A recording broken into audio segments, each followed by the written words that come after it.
ترمذی شریف کے اندر رسول اللہ صلی اللہ علیہ وسلم نے ارشاد فرمایا کہ سب سے بہتر دعا یوم عرفہ کی دعا ہے، اور میں اور مجھ سے پہلے حضرات انبیاء علیہ السلام نے جو بات کہی ان میں سب سے بہتر یہ دعا ہے۔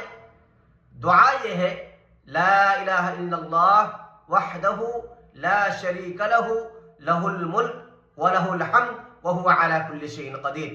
عرفہ کے دن اس دعا کا تمام ساتھی اہتمام کریں۔